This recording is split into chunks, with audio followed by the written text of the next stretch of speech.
Dead On with Randy Ulmer. One of the most important components of good shooting form is how you put your hand in the bow's riser. Where you put the pressure on the grip is going to determine where your arrow hits, whether it be left or right or up and down.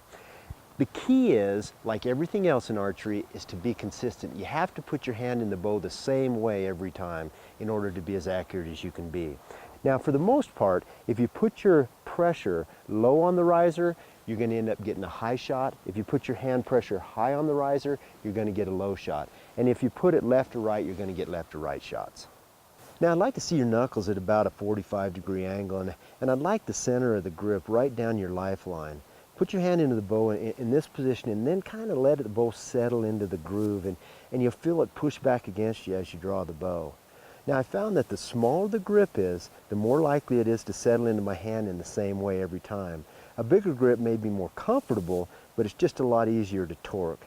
Now, for years, I'd take the handle off my bow and I would actually file down or machine down the back of the grip on my aluminum riser bows to a real thin, rounded surface that was smooth and difficult to torque. But now that I'm shooting these carbon bows, I really don't have that option.